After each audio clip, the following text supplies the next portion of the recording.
daan nañu def sax nag bu ñu gisee lu dul naka si noonu ñu génn dénoncer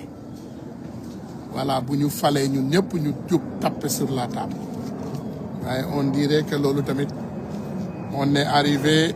à un tournant un peu compliqué bu ma nee compliqué c'est-à-dire que defe naa bëggatuñu kenn wax léegi dañu bëgg rek ñu bàyyi njiit yu baax yi liggéey tànn ku leen neex def lu leen neex ñu toog rek ne leen bu ñu tissoolee ñu ne yaaramakallah yàlla na yàlla yokk seen wér gu yaram yokk seeni fan loolu nag malheureusement du am voilà du am du ci Sénégal bi maamu kenn moomu ko bàyyi maamu keneen gis nga sa maam ni mu ko moomee noonu la ko sama bos moomee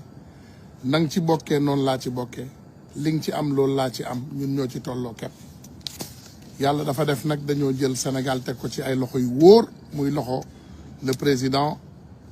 Bassirou Diomaye Diakhar Faye ak le premier ministre Ousmane Sonko voilà mais nag incha allah comme niñ leen ko waxee bu ñuy ñaan réew mi newoon nañ leen dinañ ko teg seen loxo waaye on vous promet aussi que on sera les gardiens de ce pays maanaam réew mi ak kuñ ko mën a jox bu ko doxalee ci mbaax ñun ñëpp ñu ànd gunge ko ci bu ko tegee ci lu dul yoon aussi ñu jëlaat ko ci loxoom teg ko ci ay loxo yu wóor te ci taxawaay boobu rek la ñuy continuer incha allahu rabbi ba keroog bi yàlla di jël suñu ay fan ndax yàlla moom bakkan moom moo koy dénkaane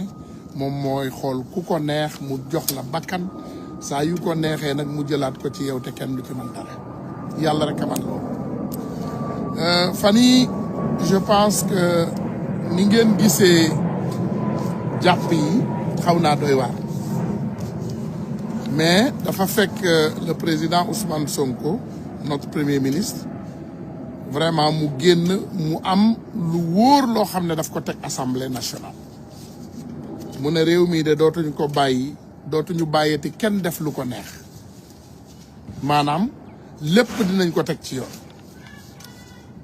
ku ñu tooñ am nga droit dem ci yoon ku ñu wax lu dul naka si noonu am nga droit dem ci yoon jël dogal pour yow léegi nag ba mu waxee yooyu je pense que mu am ay personnes mal intentionnées yu ci profito bi nag boo ko déggee parce que comme le président Ousmane Sonko a dit léegi zéro tolérance la on a une dame je pense que yéen ñëpp dégg ngeen ko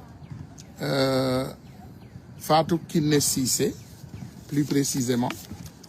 génn am ay wax yi mu wax yooyu nag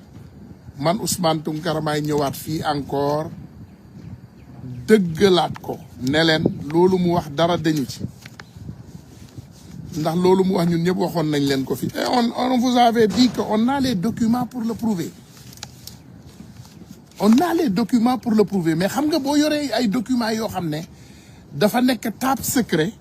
maanaam secret d'état ay documents yoo xam ne is top secret c'est dangereux pour nga koy ballee nii wala nga koy génnee ci ay réseaux sociaux bu doon taamu Macky Sall la nee naa ko cabax ci réseaux sociaux yàgg na génne naa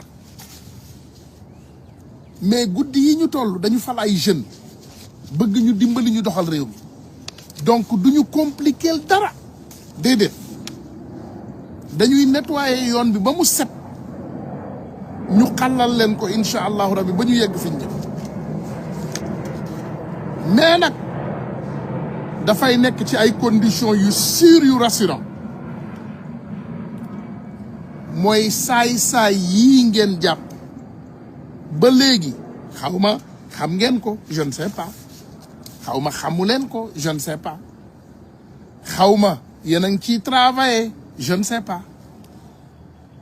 da ngeen koy ignorer je ne sais pas I don't know only God knows man li ma xam rek laay wax parce que dem naa ba keroog 4 avril bii passé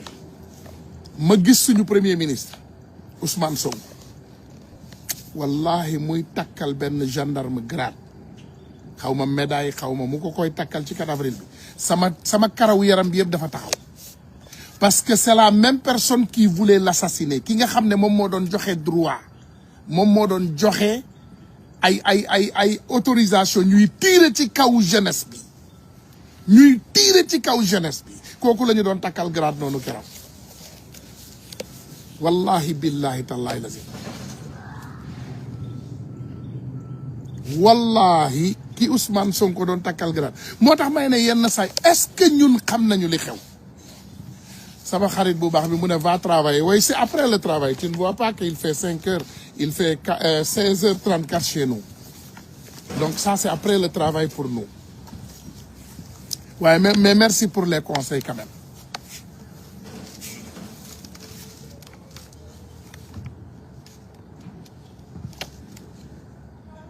dama ne billahi wallahi tallahi lazim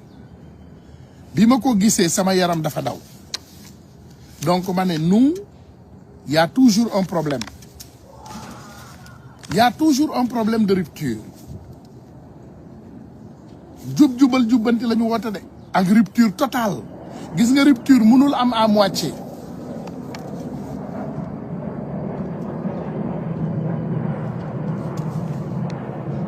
rupture mënul am à moitié gis nga boo bëggee rupture totale ngay am avec l'ancien système mais ils sont toujours là mais duñu bàyyi ñu sacrifier doomu sénégalais yi de njiit yi nag c'est leur choix d'avoir qui ils veulent dans leur entourage déggu leen ma de njiit yi ñoom dama ne nañu jël képp koo xam ne dañ ko bëgg ci seen entourage loolu mooy dëgg nañu bàyyi képp koo xam ne bëgg nañ ko seen entourage loolu mënuñ ci dara parce que nag ñu ne ñit boo ko jiitee da nga koy wóolu parce que moi je pense que beaucoup de choses aussi y a de la stratégie am na ñu bari ñoo xam ne ci liggéey bi je pense que am na stratégie te le président Ousmane Sonko man li ma gëm gëm naa ne incha allahu rabbi li ma gëm naa ne dinañu teg mbir yi ci yoon mais il faut laisser cette dame rentrer chez elle immédiatement moi je prends mes responsabilités man su dame bi demul ñibbi këram cette mafia de la gendarmerie monsieur le général tu connais de qui je parle monsieur le général numéro 2 tu connais aussi de qui je parle avec cette mafia bi ngeen def jàpp nit ki parce que xam ngeen exactement ne si elle ouvre la bouche xam ngeen ne bu ubbee gémmiñam àdduna tukki ci yéen xam ngeen ko vous savez xam ngeen li xew xam ngeen exactement li xew vous savez ce qui se passe bu fekkee ne yéen da ngeen yaakaar ne àdduna bii nit ñi mën nañ leen ne y a des dossiers et y a pas de dossiers da ngeen di caaxaan mais ces dossiers bel et bien existent mais c'est top secret j'en ai mi ngi sama loxo sama ordinateur sama téléphone partout ces dossiers on les a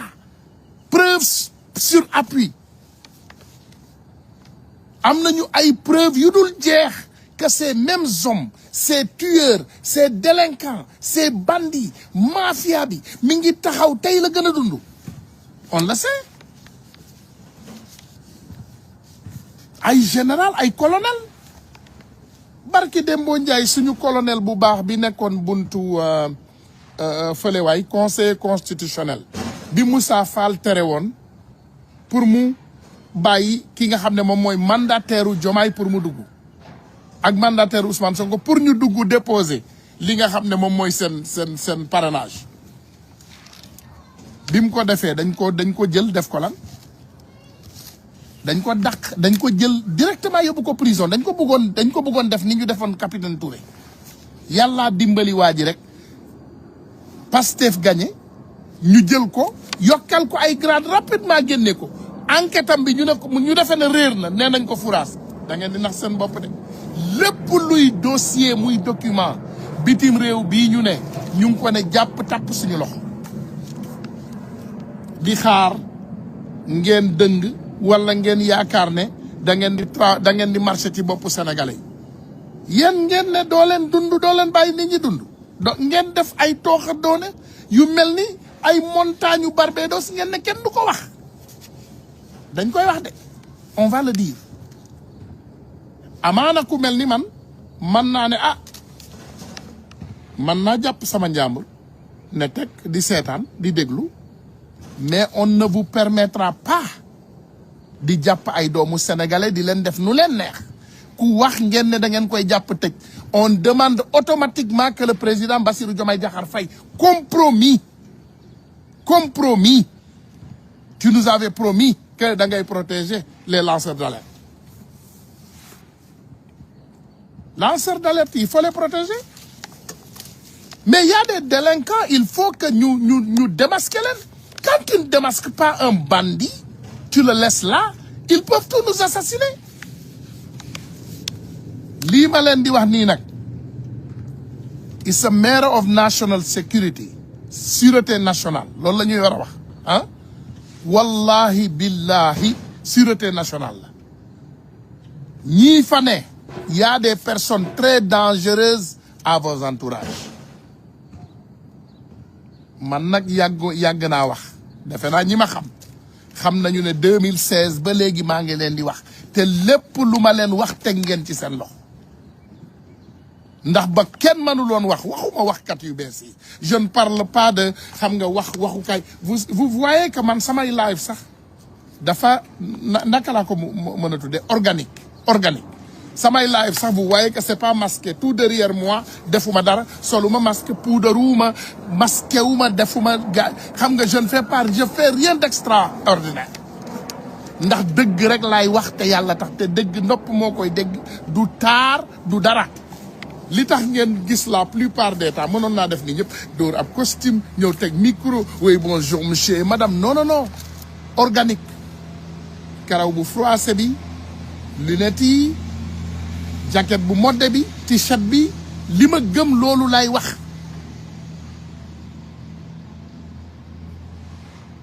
dama ne il faut protéger les lanceurs d'alerte ñiy lancer alerte dëgg la ñuy wax seet Fatou Kiné Cissé bu ñu génnuloon dañ koy disparaître loo ma wax leen ko parce que elle connaît des choses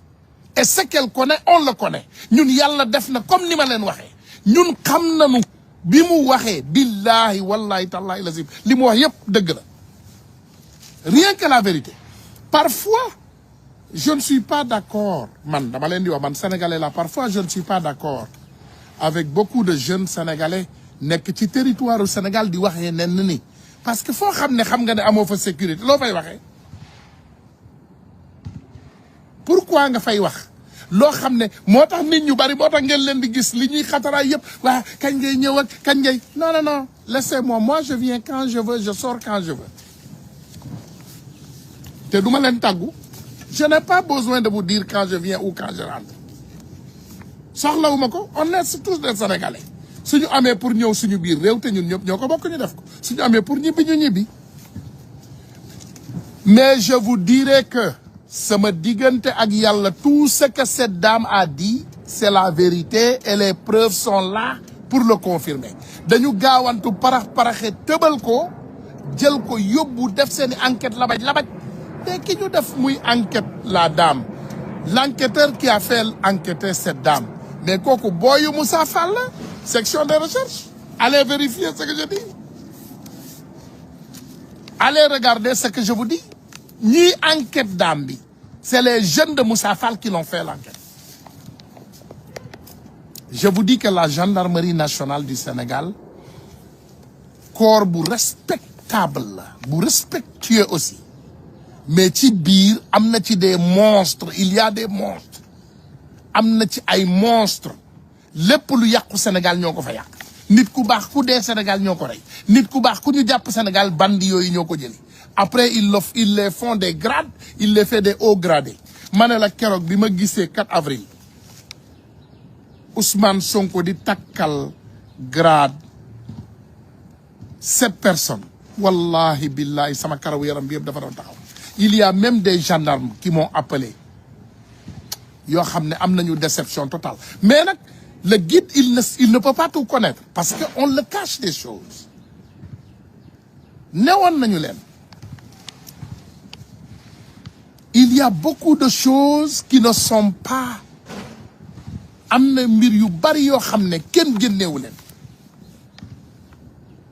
loolu mooy dëgg am na mbir yu bari yoo xam ne gars yi nanguwuñu leen génne on est entouré dama leen ne on est infiltré te rupture kenn mënu koo def à moitié je le dis et je le répète laissez cette dame rentrer chez elle ça peut créer des situations vraiment vraiment très sensibles yuy yëngatu ma wax leen ko nag man de xam ngeen li ma wax nee naa leen man ginaar kenn nenu ma te kenn tënkuma je suis ce sénégalais ku kenn tënkul dara tënkuma li ma lekkee ni liberté totale laa yor dara tënkuma amul dara lu may ragal lu dul yàlla te moom rek laa ragal te moom rek laa wóolu billahi wallahi tallahi la si laissez cette dame rentrer chez elle c'est mieux nañu joxante cër kii boo leen ko bàyyee seen loxo dañ koy lekk ay dëmm lañu dañ koy lekk c'est des bandits et des voyous qui sont là-bas li ñu def la ñuy bëggul mu génn te génn na ba pare mi ngi si ñu ay loxo loolu noppalu leen ñun c'est à notre temps yéen kay toog leen ci banc bu tàng rek suñ leen ne bouger leen gauche ngeen bouger gauche suñ leen ne bouger droite ngeen bouger droite mais c'est dans nos mains loolu kenn mënu ci dara képp ku def njombe Sénégal ngay général ak ngay colonel ak wallahi lazim damaa bañ a tudd ay tur fi mu toll nii parce que bëgguma yëngal état mais on a vos documents en main lépp maa ngi ko yor toog ci ma wax leen ku ma ci wóoluwul yónnee ma sa nit ku normal nga ne ma won ko nga xool ragaluma dara j'ai peur de rien xam ngeen ma man vous me connaissez si vous me connaissez xam ngeen ne dama am fit defe naa war ngeen xam loolu man kuy wax ay waxi dofam da ngay wax say waxi dof rek mais xam ngeen ne àdduna dëkk bi yëpp maa ci ëpp fitu juróom benn gaynde la boole dugal ko sama biir dënn bi toog donc laissez cette dame rentrer chez elle parce que li ngeen nekkee du dëgg tegu leen ko ci dëgg te du yoon laissez cette dame rentrer chez elle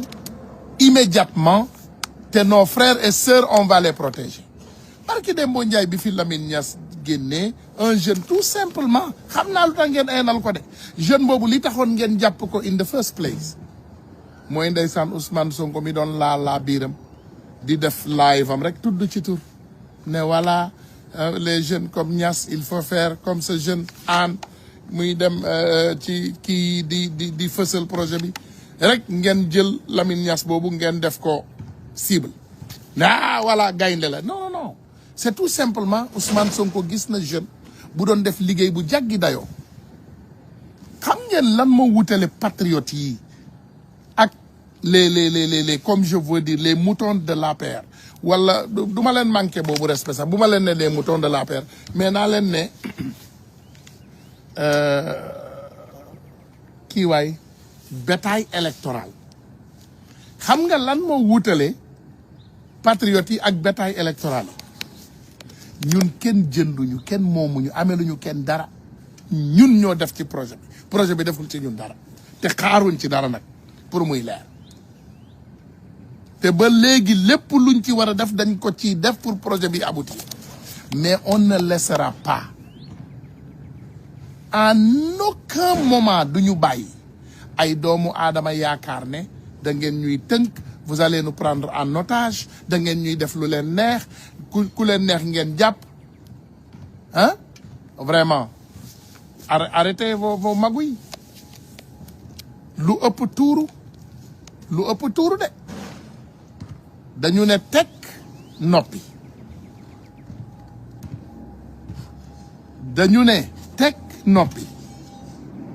parce que à un moment donné nit ku ne nit la et on veut vraiment vous donner donner à ces guides la chance de faire leur travail comme il faut te fekk kenn amerdewu leen loolu la ñu bëgg ngeen xam léegi nag ci def loolu yéen ces hommes de tenue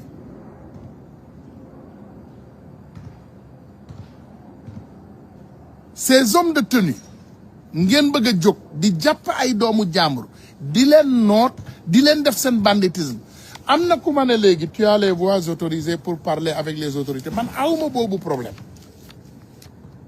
tout ce que je veux dire à ces autorités je l'ai dit à ces autorités message bi c'est pas aux autorités mais c'est plutôt à ces hommes de tenue qui se prennent comme des intouchables ku lu ñu yaakaar ne lu leen neex def bu leen bàyyi Fatou Kiné Cissé après vous payerez les conséquences je vous dis que di ngeen fi gis ay généraux yu ñu simmi ay colonels yu ñu simmi bëccëgu ndar kàmm ndax seen dossier yii bis bu ne tapp ci kaw ay table di ngeen jommi il faut ngeen respecter nit ñi vous ne pouvez pas nous prendre comme des moutons ngeen nekk ci réew mi rey suñu ay doom rey suñu ay rak ñu xam ko vous les hauts gradés yow mii may waxal nga xam sa bopp PD nga xam sa bopp ah waxu saagaw ma de PD xam nga sa initial PD nga xam sa bopp tu as donné des autorisations à tirer sur ce peuple tu as donné des autorisations même à tirer dama lay wax de man ay gendarme lay waxal de ba pare ay documents laa yor tu as même donné des autorisations de tirer sur la presse tu as donné l'autorisation de tirer sur la presse ah radio Motorola gendarmerie yuuxu nga ci ba tay faites ce que je dis yuuxu nga ci ba tay on a tes ordres de ay vidéo sax yor nañ yéen da ngeen yab nit ñi après vous vous permettez quand cette dame dit qu'il y a un danger elle mu yuuxu au feu yéen ngeen di xatraay loo leen di xatraay les documents sont là wallahi billahi tallahi lazim les documents sont là te duñu jeex on en a des centaines de dossiers ñun ñoo jàpp suñu njàmbur comme ni ma leen ko waxee encore une fois jàpp suñu njàmbur ne tekk toog c'est des documents stampillés ñoom ñëpp ñu ngi ni xool leen c'est des documents mënuma génnee documents je te dis que c'est des documents sensibles ñu ngi fii they're here you can see them ay documents yi ñu tamponné la we have them a bunch on en a beaucoup bu ma la nee beaucoup rek gëm ko yéen xam ngeen ne bu ma la nee yor nañu ay documents rek su ma bëggoon taal réseaux sociaux yi tey dugal fi ay documents mu takk problème bii am nag mooy it's a matter of national security mënuloo fal ay nit nga war leen aar ba pare ngay indi ay problème de sûreté nationale parce que li ñu yor moom sûreté nationale it's national security et on est quand même assez responsable donc bëgguñu def dara lu ñuy rëccu ndax lépp lu ñuy def dañ koy xalaataat li may wax ak yéen nii pour la première fois hier ma wax ci ak ay conseillers ay vraiment ay nit yu ñu wóolu bu baax bokk na ci sax ay autorités pour ne leen lii mooy situation bi lii mooy situation te vous connaissez te xam ngeen luy dëgg xam ngeen liy dëgg bi xam ngeen ko vous les autorités là xam ngeen luy dëgg pourquoi vous avez arrêté cette dame lu mu fi wax lu extraordinaire lu mu fi wax loolu laa fi wax loolu la fi keneen wax loolu mooy dëgg mais arrêtez de nous prendre comme des moutons wala ngeen ñuy fonto arrêtez ça bàyyi leen di ñu fonto parce que nag réew mi dëgg moo ko tabax dëgg moo koy doxal ñun ñii ñu fi teg nii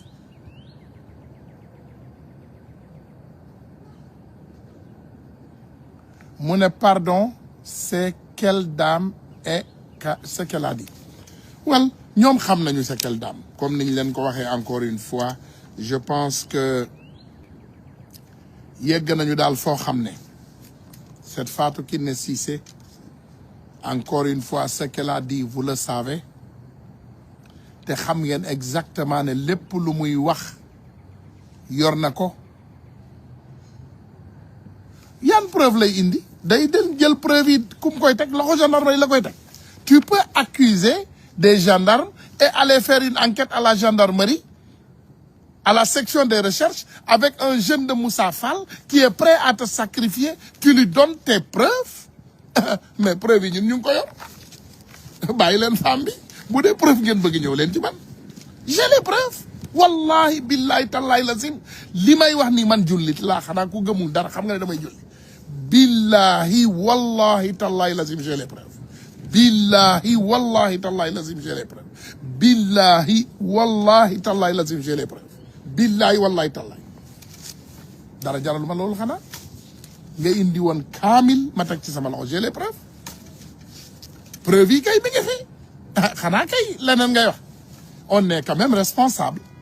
et sujet bu yeggee ci sûreté nationale maanaam ci vraiment national security nga def attention.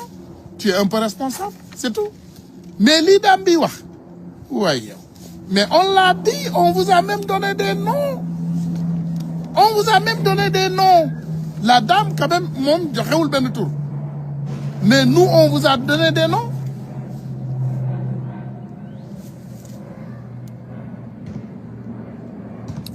Mouné, tu penses pas que c'est pour la protéger? Mais arrêtez avec ça. Pour la protéger moo tax ñu jàpp ko loolu la ñuy waxoon ci bi ñuy jàpp pros dañ ko doon jéem a protéger kenn protégé wul kenn. Pourquoi kaso ngay protéger ni mais sa yow xuuru xar du mi ngi ci dëkk bi di wax du n'importe quoi. Xuuru xara ngi ci dëkk bi di wax du n'importe quoi ak ñeneen mais ils sont bien protégés. C'est la démocratie. Démocratie la démocratie la mënuloo tere kenn wax. Dans une démocratie les gens ont le droit de parler. Léegi nag wax taxul nga war a wax lu la neex def lu la neex te dara du la ci fekk loolu moom amul fenn. Voilà loolu amul fenn mais quant à ndaw si génn di wax ale ko ba ñu bi kanam. Alhamdulillahi rabbil alamin. Laissez la dame rentrer chez elle. Bari na fi ay morom li mu xam loolu la téeméeri junni nit ni moom xam. C'est la vérité, rien que la vérité. May leen ma une seconde ba.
di jéggaluwaat rek di jéggaluwaat voilà di jéggalu di waxaat ne je pense que dinañu jël nag temps parce que dañu bëgg a ñëw am ak suñu mbokk yi waxtaan bu am solo parce que mbir yegg na foo xam ne je pense que jot nañu commencé waat waxtaan ak population bi te teg ko ci dëgg rek nag te yàlla tax parce que nag mënuñoo nekk ci ab réew ay nit yaakaar ne man ngaa wax lu ne nag te dara du la ci fekk jëmale ko ci autorité yi mais en même temps ay nit yaakaar ne nag kenn amatul droit wax ci réew mi déedéet bu leen profité ci li Ousmane Sonko wax Ousmane Sonko li mu wax daf ko teg ci yoon dafa ne du ñu bàyyeeti kenn mu dem di yëkkati ay kaddu di ko teg ndeyu jàmbur bàyyu jàmbur wax lu la neex wëlbati waat def lu la neex wax lu la neex loolu dootuñ ko nangu ci réew mi mais nag newuñu kenn lanceur d'alerte les délinquants les voyous qui font du banditisme kenn du leen dénoncer loolu duñ ko def ndax réew mi ñun ñëpp ko moom président de la république bu defee li warul sax vraiment les sénégalais ont droit à dénoncer teg ko ci yar nag ak teggin réew mi ñun ñëpp ko moom sëñ bi gis ngeen je pense que suñu autorités yi am na lu leen yàlla may lu ñu xam ils savent que problème bi gën a mag ci Sénégal ñoom ñoo ko am Ousmane Sonko ak Bassirou Diomaye Diakhar Faye ñoo ëpp problème ci Sénégal parce que rappelez-vous dans le temps de Ablaye Wade il y avait pas d'Ousmane Tounkara il y avait pas d'autres ñooñu amuñu woon ñun fii la ñu toll ñu daaneel Macky Sall on n'a même pas suñu baaraam sax tegaguñ ko ñun on n'a même pas encore soulevé le doigt et on a fait tomber un président on n'a même pas encore soulevé le doigt et on a fait tomber un président donc ku sous-estimer lii ñu jàkkaar lool rek tu n'as pas compris les enjeux donc problème bi gën a mag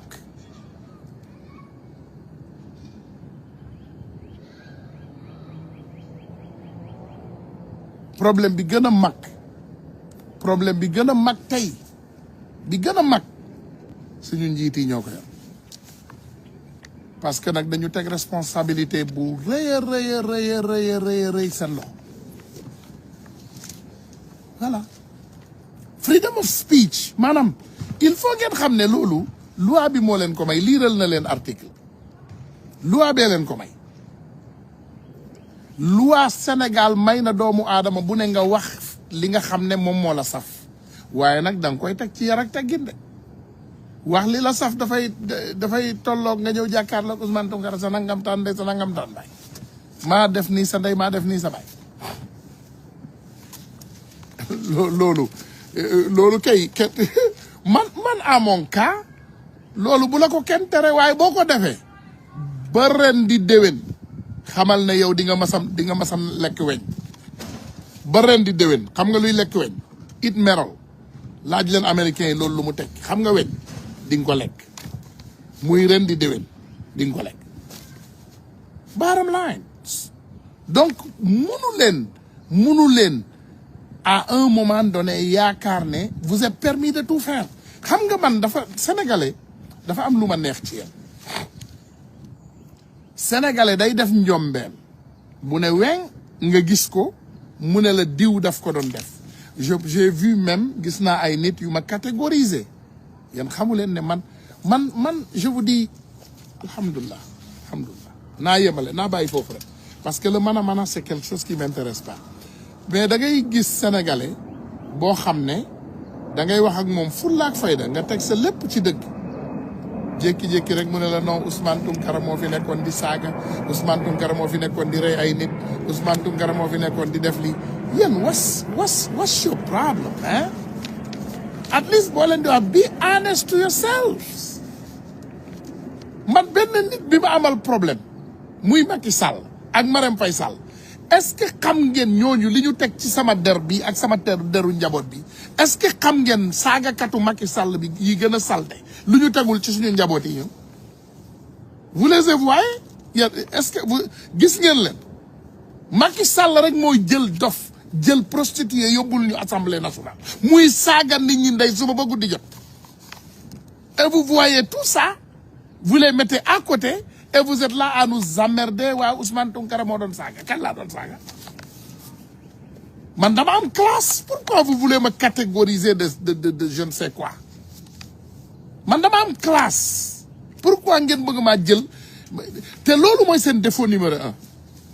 man damay ñëw di leen jox ci sama temps bu précieux bi di waxtaan ak yéen bëgguma wax bu Barthélémy Dias bi nag parce que le mot ndaanaan moom moo ko moom du ma ndaanaan mais nit ku am classe la il faut ngeen xam loolu moi j'ai beaucoup de classe te wax dëgg yàlla nag nit ku du ma n'importe qui xam nga nag booy lekk ak n'importe qui wala ngay ànd ak n'importe qui rek dañ lay bëgg a def n'importe qui sénégalais da ngeen gaaw ci loolu waaye nag dinaa commencer won leen sama bopp dootuma wuyooti seeni ay téléphone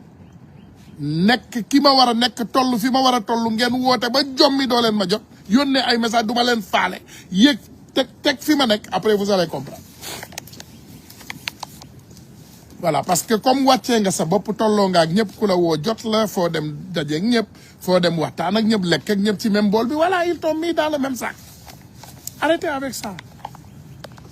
ngeen bëgg maa jël nag kilifa gu mel ni toll ni man saa boo leen di wax seen waxi dof rek ngeen jël ma man comme exemple man damay seen morom non du ma seen morom lu tax saa boo leen jëlee seen waxi dof rek ngeen jël ko bëgg ma koo bëgg mais tu fais quoi ah déglu gis nga li may wax voici la foutaise mu wax ay waxam ba pare mu def ma catégorie waaw du ma tudd nag ay turu jàmbur voilà moi tu ne me feras pas doo ma dugal ci sa bato bi dof ngeen rek xoolal li xoolal tu fais partie des catégories gis nga li may wax c'est ça le problème la plupart des apéristes là vous avez des têtes vides yéen waa APR la plupart seen tête dafa vide donc pour yéen bépp nit buy wax rek mook seen saagakat yi ak seen waxkat yi ñiy taal TikTok bi pour TikTok fay leen je vais vous dire une chose ngeen fàttalikuwaat ko dama leen koy waxaat rek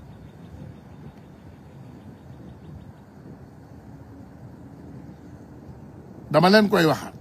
ngeen fàttalikuwaat déglu leen ma nopp jox ngeen ma nopp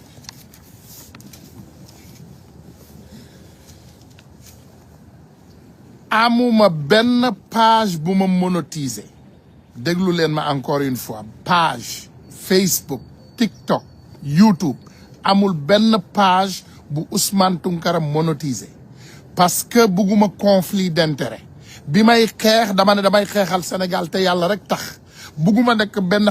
karim xuuru xar yor sa page YouTube di ci fen pour nit ñi ñëw seetaan la nga fayeeku ci wala nga nekk ay page YouTube wala ay page Facebook wala ay TikTok toog suba ba ngoon jot di raconter du n'importe quoi ñu lay may ay kër di la may ay gaynde ki golo pour nga am ci xaalis man defuma loolu billahi masuma lekk dërëm ci benn réseau social leer na donc defe naa loolu au moins dina la may benn compréhension bu ma yoroon tey presque 2000 pages déglu leen na on a presque 2000 pages xam nga lu ñu koy doyee guerre xeex rek lañ koy doyee yéen ñii ñu ci bari boo leen partagé ci page yooyu ngeen di partagé ma ne sama gars yi jàllale leen lépp bàyyi leen ñëpp jàllale c'est ça la démocratie mais du ma fayeeku benn dërëm ci réseaux sociaux du YouTube du Facebook du TikTok du dara amul dara lu ma monétiser di ci jël benn dërëm page yu fee ci TikTok baa ngi nii follower yi ne ci tulleeg male am naa bi yeneen page ñu mel ni tulleeg male Facebook yeeg YouTube yeeg yëpp man fayeekuwuma dërëm monétiser wu ma dërëm dugaluma dërëm foo xam ne bu ma ko lekkee yal na nekk safara yowmal xiyam voilà donc pare naa ci côté boobu je pense que ça c'est clair léegi ginnaaw loolu ma ñëwaat encore une fois ma waxaat autorités yi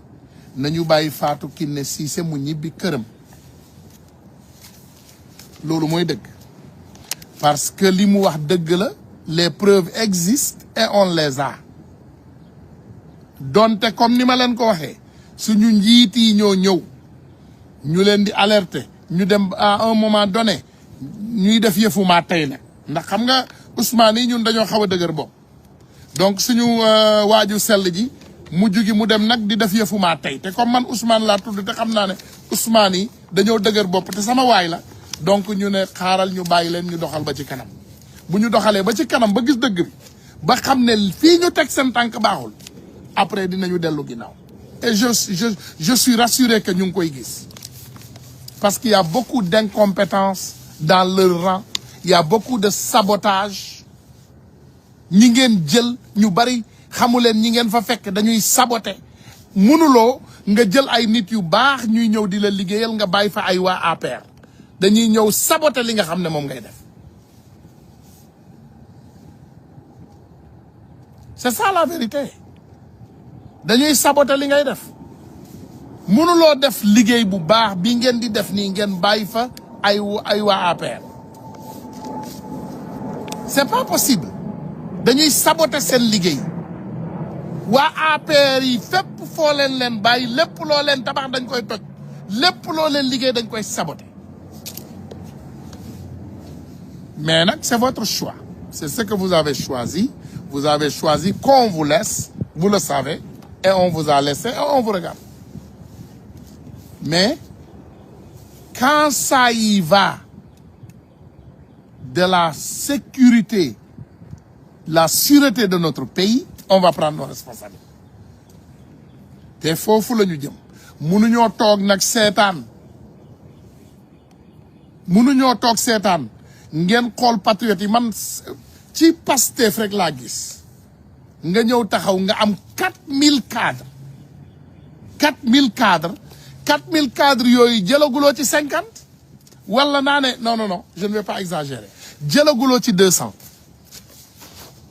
vous avez 4000 cadres dans ces 4000 cadres vous n'avez pas encore choisi 200 moi j'en connais des docteurs wallahi j'en connais des ay nit yu bari xam naa leen ci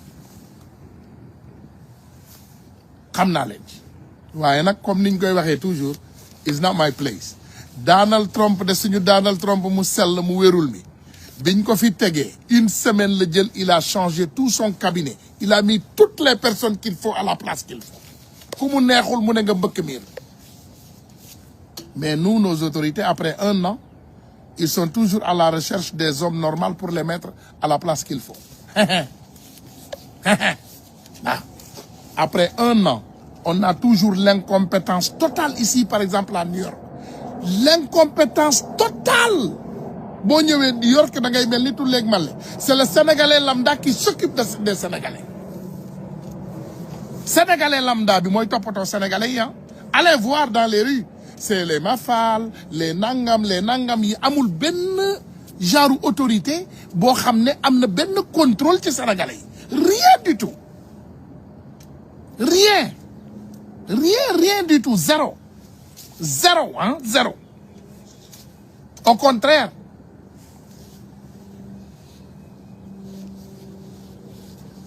non et crypto non on ne peut pas prendre tout le monde mais tu peux me dire qu'avec tous les jeunes cadres du PASTEF qu'on a ici il faut laisser les amis de Mame Mbaye Niang dans tous les ambassades du monde ñuy def maanaam promotion touristique avec tous nos cadres avec tous les jeunes Moncap ak yeneen c'est ce que tu veux me dire tu sais combien de jeunes ñoo fi nekk yu compétents l'incompétence c'est une maladie non c'est pas acceptable mon ami may leen ñu on ne veut pas tu ne peux pas prendre tout le monde oui mais tu prends ce que tu peux avec les personnes que ñi nga cheminel ñi nga gëm ñun bu boobaa bu ñu demee très facilement on peut dire bonjour mon ami et ils seront là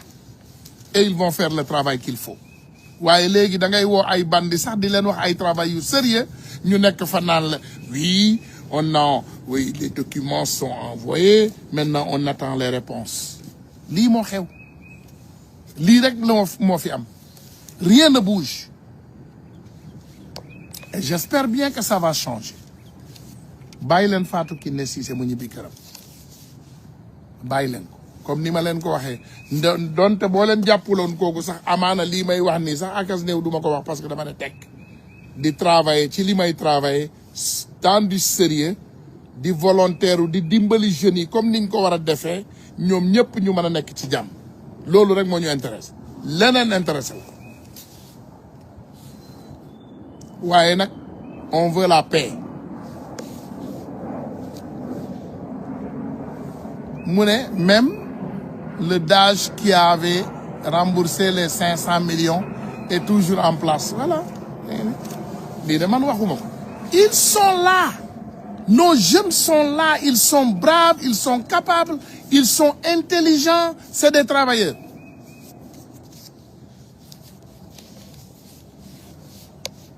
ils sont là ay lex yu bees rek ngay gis ay lex yuy génn ay biir yuy rëy ay leer ay ndel yu bees ay mbaxane yu bees ay mbasin yuy takk loolu rek ngay gis rien d'autre te loolu jikko ñële la jikko ñële la ñële ñooy def yu mel noonu jikko waa boor bee jikko waa boor bee jikko waa boor bee ñooy def loolu ñun suñu côté on sait que c'est des personnes dignes et je pense que à un moment donné dinañu jël suñu ay responsabilités quand même à un moment donné on va prendre nos responsabilités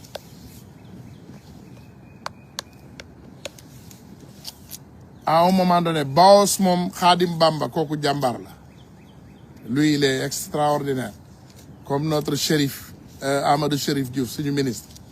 waaw moom tamit vraiment c'est quelqu'un qui est très très très bien baax nañu de avec sama ministre préféré Serigne Gueye Diop voilà borom xam-xam la day liggéey moom côté commerce bi moom ak local bi moom mi ngi yëngal mbir yi daal njëg yaa ngi yëngatu voilà Jean-Michel voilà ils sont là les jeunes sont là ils sont capables le problème que j'ai mooy waa APR yi nekk sur place ba léegi bandi yi nga xam ne ñu ngi saboté et le président l'a dit ci waxam keroog mu ne président Macky Sall xam nañ ne dem nañu bàyyiwul léegi président Macky Sall bu demee te bàyyiwul xam ngeen ne mi ngi yàq ngeen yaakaar ne kooku ñi mu bàyyi ci ginnaawam dinañu liggéey demandez-vous la question mais monsieur le président c'est quand même un peu contradictoire toi tu dis que le président Macky Sall toi-même tu sais que il est parti mais il n'a pas lâché Macky n'a pas lâché hein Macky ne va jamais lâcher Macky ba léegi mi ngi xalaataat retour Sénégal Macky est en train de travailler ci seen défaite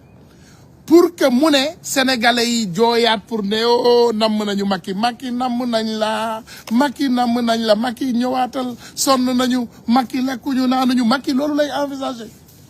c'est ce qu'il envisage c'est pas de l'impossibilité ah bu dee ay nitam ñoo nekk partout kay fi mu toll nii ñoom ñoo ñu ëpp làmmiñ ci Sénégal ñoom rek am droit wax lu leen neex def ah peut-être un jour ils vont commencer le Macky namm naa la keroog gis naa sax ndeysaan nee nañu dañ ko defal le vieux charognard Babacar Gaye nee na daf ko defal kii nu mu tudd daf ko defal kii quoi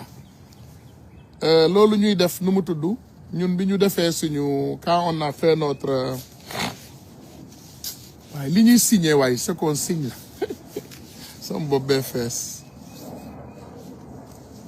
waaw Babacar Gaye le charognard nee na dafa defal Macky kii pour ONG bi nga xam ne ñoo ko jël Maroc ñu ne ñoom dañu def waay jox leen ma waay pétition merci on a fait une pétition pour demander à l'ONG d'exclure Macky est-ce que xam nga ne le vieux charognard Babacar Gaye avec son petit crew de Koulouna nee nañu ñoom it dañu defar pétition au support de Macky ñu ngi testé ils testent l'eau li américains yi they testing the waters ils sont en train de tester l'eau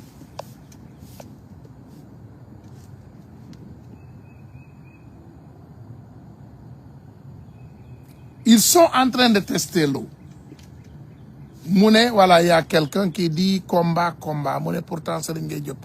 tu sais man nag malheureusement comme ni ma leen koy waxee yàlla dafa def kooku moom dama ko bëgg rek parce que dama gis muy liggéeykat cabinet am nag li ma ci xam bariwul boo leen ci xamee ay ay gens du système lancez les moi ñu dénoncer ñun ci dénonciation rek la ñuy def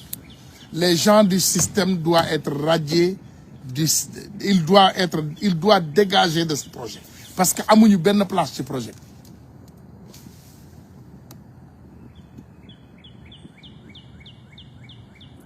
mu ne yow bis bi ma dajee ak yow Nelson damay ragal ma dajee ak yow nga feesal sa tubéy bi ki ma mujjee menacé ne bis bu ñu dajee bi ñu dajee dafa mel ni gisuma dafay wiiri mu ne bis bu ma dajee ak yow man du ma góor di dajeel di ko napp de baax na en tout cas ce qui est extraordinaire ma waxaat leen ko Macky Sall li muy envisage mooy saboter projet bi daanu moom dinaa leen wax dama leen di wax ce que j'ai reçu dama xam nga ñoom bu ñuy réunion ñoom bu ñuy waxtaan ak seeni ay nit toujours daf may revenir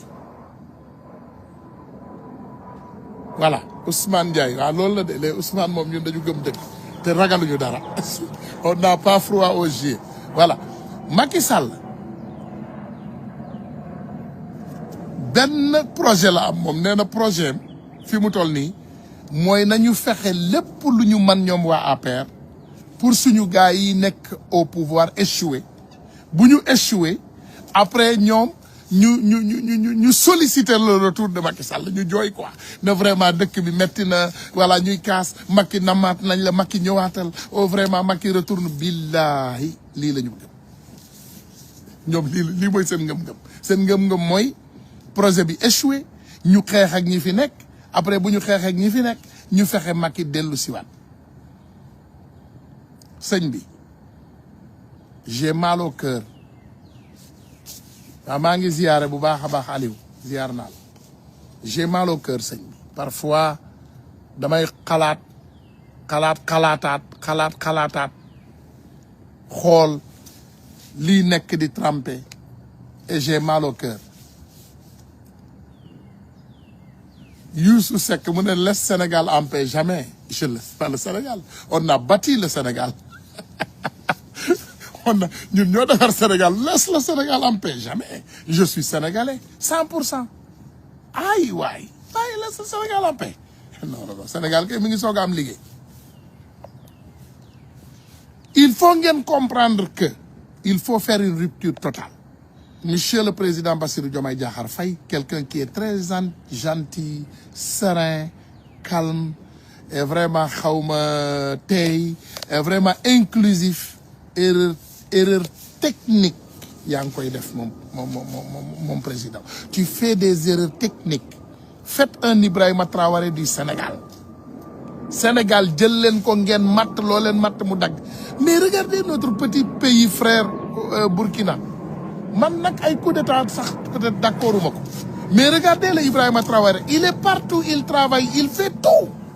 vous travaillez nag yéen a ngi def liggéey bu jàggi dayoo mais rupture bi des na bandi yi génnee leen fépp ngeen dàq leen ci xel libérer les ces délinquants parce que liggéeyuñu mais liggéeyuñu ku liggéeyul loo koy xaare mun naka ngay bàyyee nit sur place te liggéeyul ces jeunes de Mame Mbaye Niang là vous me dites que monsieur le président mënuloo jël décret nga xool tous les promotions touristiques du monde bu Sénégal nga dàq leen ñoom ñëpp nga indi fa ay nit yu diñ Mame Mbaye Niang ki jëloon Ousmane Sonko di xeex ak moom bëgg a yàq lépp Mame Mbaye Niang moo xam ne tey bu ñu yàlla dimbaliwuloon ni kon tey Sénégal sooxe na ndax Mame Mbaye Niang mais kooku nit yi mu jël ñoo nekk di promouvoir Sénégal ñooñu ñooy ne Sénégal baax na mais attends vous vous trompez moo tax foo dugg ci internet bi ñu ne la Sénégal seer na touriste du dem Sénégal touriste du dugg Sénégal notre ministre du tourisme moom est-ce que moom nekkul vacances sama xarit ministre du tourisme anamu mi ngi Sénégal ba léegi wala il est en vacances parce que Sénégal rek laa gis nga gis benn waay bu mel ni Mike Tyson ñëw Sénégal te kenn yëgu ko xam ngeen kuy Mike Tyson c'est le youngest le plus jeune champion boxeur du monde the youngest heavyweight champion of the world à 21 ans la am mu gagné champion du monde poids lourd kooku ñëw na Sénégal ba génn kenn yëgu ko parce que notre tourisme est mort. We dead. Kenn xamul lu géej gi riir suñu kilifa yi Ousmane Sonko il roule à 300 km à l'heure et il va tirer tout le monde avec lui. Quelle force moo tax ñu noppi nee naa la lii moo tax ñu noppi lii rek moo tax ngeen gis ñu mel ni man ñu bari dañ ma koy waaye grand lu tax nga ne ma ne leen bu ma noppiwul bu ma waxee du baax te lii lancement la rek nii du mënuma wax je peux pas parler looy wax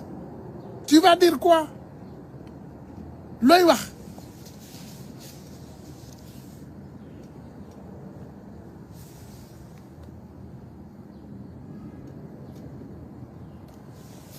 looy wax lan lay wax je n'ai rien à dire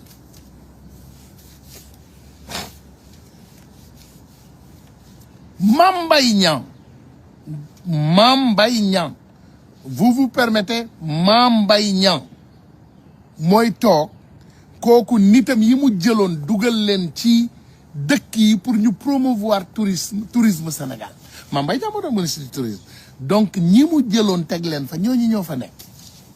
c'est booy ay booyam quoi day tànn waaw booy kase yow booy xaaral ma yóbbu la sama bureau bale waay teg ko fa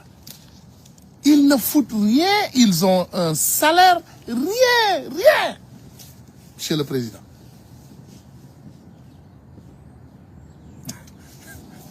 Modou Sow waxuma de yow yaa wax boobu man dama la ne hein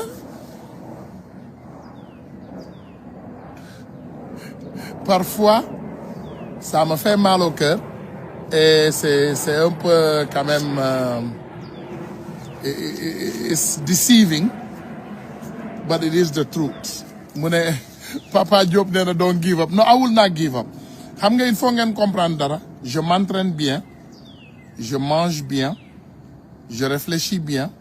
je travaille donc amul benn problème boo xam ne dina tax ma bàyyi Sénégal bokkuma ci ñooñu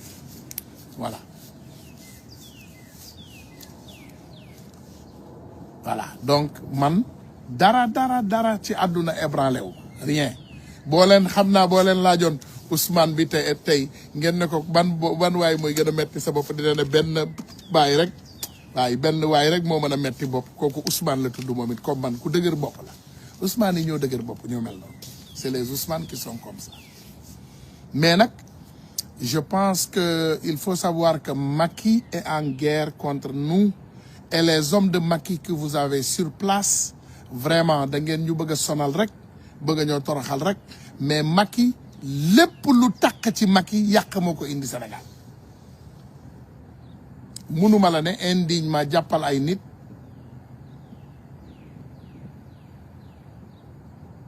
mënuma la wax indignement nga jàpp ay nit nga def leen prison mënuma ko wax voilà mais mën naa la ne quand même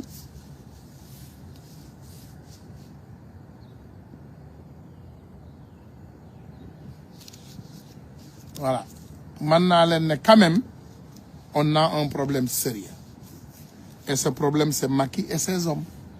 et ils sont partout mon cher ils sont là à New York avec nous ils sont à Washington ils sont en Italie ils sont en France ils sont au Belgique ils sont au Maroc ils sont partout ils sont là-bas partout ñu nga fa laissez Fatou Kiné Cissé rentrer chez elle loolu moo gën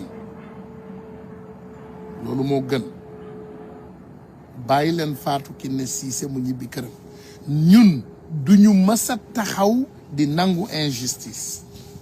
nee naa leen injustice buñ ko tegoon Macky Sall sax dinaa leen ne c'est de l'injustice donc duma man xamuma ko est-ce que vous savez que si je vous dis que xamuma nit kii di ngeen gëm ne xamuma nit ki xamuma ko mais tout ce qu'elle a dit c'est avéré et les preuves sont là mënuloo léegi yow naka ngay jàppee nit ah nga jàpp nit après nga ne ko indil preuve kan lay jox preuve yi kii nga xam ne moom lay accuser moom nga bëgg mu jox preuve mais vous Ça ne va pas. Ça ne va pas. Gendarmerie l'a accusé. Gendarmerie, paraxe, tebiko indi, ne, voilà, donc il faut nous donner des preuves. Mais attends, tu accuses le patron de quelqu'un, tu viens donner les preuves aux travailleurs. Sa patron bi, moi, bi. Après, yo, mais attends. Mais elle n'est pas bête. Vous êtes bête. Cette dame, elle est loin d'être bête. Je vais vous garantir une chose.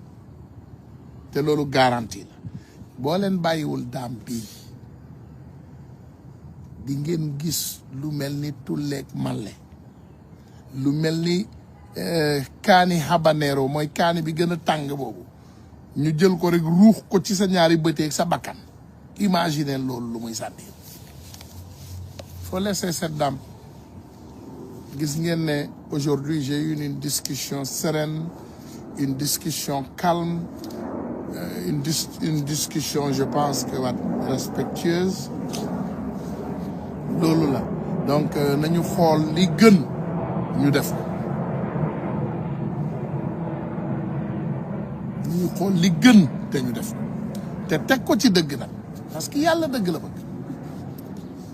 Mais sinon, ce que nous savons, c'est que nous devons. Yalla bëgg on presque doxuñu ci dëgg presque ci ay fen lañu nekk parce que lii ñu nekk ni dëgg voilà doomu jàmbur bi bàyyi leen ko mu ñibbi këram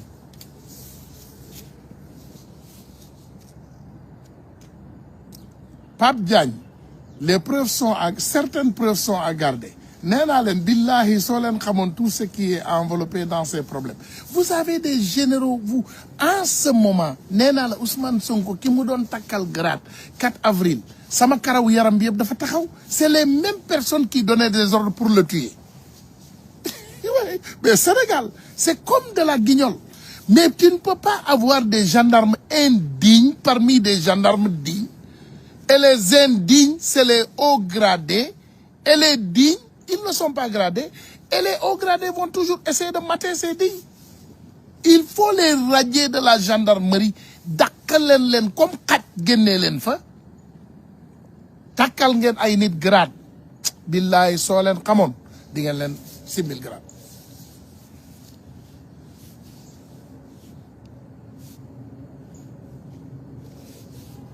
C'est ça la vérité. Les choses ne sont pas faciles et on l'accepte. We'll be the first to admit that les choses ne sont pas faciles. Ñun xam nañu. Ñun boo ñu laajoon 3 heures du matin ne leen qu'est-ce qui se passe? Ñu ne la yombul de mbiri yombul. Déedéet yombul. On le sait. Wallahi on le sait. We know. C'est ça la vérité. Mais il y a des difficultés. Laissez cette dame rentrer chez elle. C'est ça la vérité. On veut la paix. On veut la paix. Dañu bëgg tok am suñu jamm am suñu salam nek ci jamm. C'est ce que nous voulons. Mais may leen nit ñi jamm aussi. Il faut libérer cette dame immédiatement mu ñibi këram. Parce que ce que je dis, je le connais. Je sais que man xamna parce que elle a des preuves. On a tous les preuves. Ñu am nañu preuves. On a tous les preuves. Ban ngeen ci bëgg? Ban preuve? Ban preuve ngeen ci bëgg? On a tous les preuves. Ils sont là. Les preuves sont toujours là. Toujours. Am nañu ay preuves.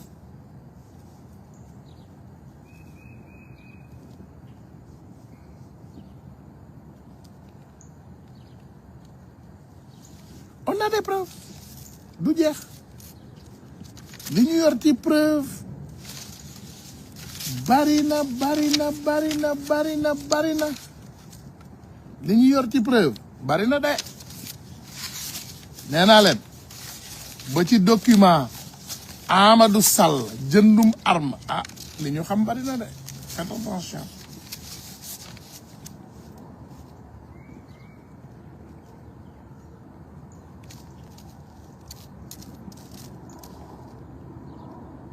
Faites attention.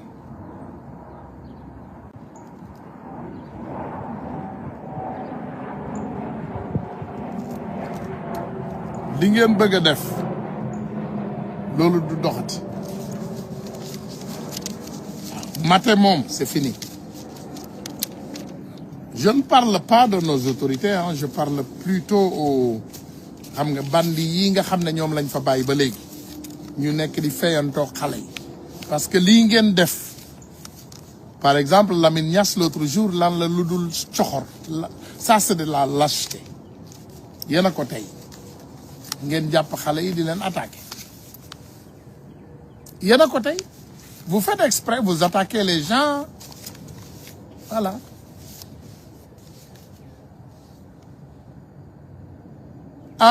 Ah merci Lamine Ndiaye billahi wallahi tallahi yàlla du juum bi Ousmane di takk grade bi dafa wodd billahi wallahi grade bi daf ko ne hee bu ma takkal waa ji j'étais déçu je suis déçu mon ami mais je l'aime xam nga nag man le problème de Ousmane Sonko chez moi dafa mel ni nit ak taawam n'est-ce pas danga koy bañu mbëggeel laa bañee Ousmane Sonko man dama ko bëgg ba mënuma ko bañ voilà j'ai un problème dama bëgg waajooju ba mënuma koo bañ mais alhamdulillah parce que xam naa lu tax yàlla def loolu yàlla mi dara tëwul xam naa lu tax mu def loolu yàlla dafa def loolu parce que yàlla dafa am lu ma bëgg a wax mooy que c'est une bonne personne il fait toutes les choses de bonne foi donte dañ koy décevoir nag parce qu'il n'aime pas trop écouter parfois mon ami il n'aime pas trop écouter donc day am ay déception parce que parfois si tu n'écoutes pas beaucoup et tu écoutes les gens qui sont proches de toi da ngay am ay difficultés mais sinon Ousmane est une personne extraordinaire laissez Fatou Kiné Cissé rentrer chez elle les preuves sont là et ils sont palpables amul benn preuve bu sori tous les preuves sont palpables bàyyi leen ndaw si mu ñibbi këram c'est un point en train may leen ko mu ñibbi këram keroog bi Ousmane di takkal waa ji grade bi dafa wat billaahi la si yàlla du juum sinon Ousmane gis ngeen ni mu dëgëree Ousmane li koy rëcc di wadd sax bariwul mais grade bi dafa ne teppet ci loxo bi wadd yàlla mi ngi koy lancer message mi ngi koy ne yaa ngi takkal grade yaa ngi takkal reykatu nit grade c'est lui qui avait donné l'ordre de tirer sur nos enfants nos bébés c'est lui c'est le haut gradé en ce moment moom moo géré woon contingent yi kooku moo doon joxe ordre ñu tirer ci suñu ay doom kooku moo doon joxe ordre boobu Motorola yi di mel ni tulleeg male ah man lu ma gendarme naka laa xamee Motorola yi yuuxu mu nekk ci rajo bi yuuxu buñ ko ne défier voilà non mon cher voilà ñii amuñu benn arme je m'en fous il faut tirer loolu la doon def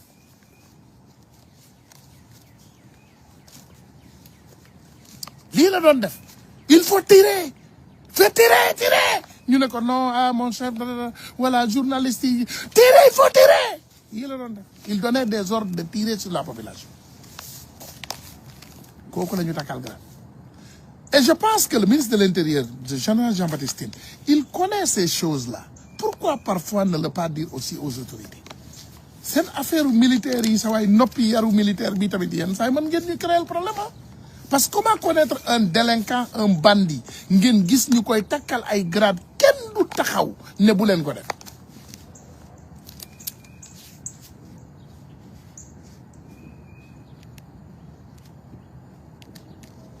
comment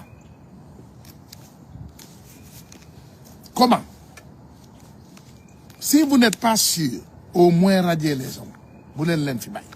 tirez il faut tirer ci Motorola yi lay jàpp di yuuxu Motorola gendarmerie yi dégg naa daf fay yuuxu ba affaire yi di takkarnaas il faut tirer ñooñu ngeen mën leen taxaw di takkal ay grade c'est parce que vous n'avez pas toutes les informations qu'il faut mooy problème bi effectivement that's where we come back to les hommes qu'il faut à la place qu'il faut il faut ngeen am ay nit yu xarañ il faut ngeen am ay nit yu xarañ yoo xam ne dañuy xam lépp ñu leen koy wax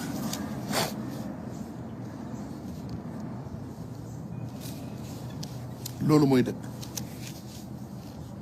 parce que parfois les choses sont vraiment difficiles yombul nag mais je sais qu'on peut le faire ndax fi ñu traversé ba yegg fii moo gën a metti woon na bàyyi leen ndaw si mu ñibbi këram waxu sage la de wax naa ko bu ma kenn ñëw ëllëg ne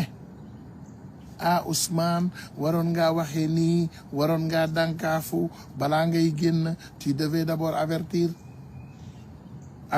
naa tous les avertissements que je peux et je l'ai fait avec sagesse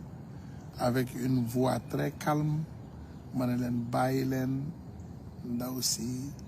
mu ñibbi këram deful dara waxul dara loo xam ne mënu koo présenté maa ngi leen di sant di leen gërëm wa salaamu aleykum wa rahmatullah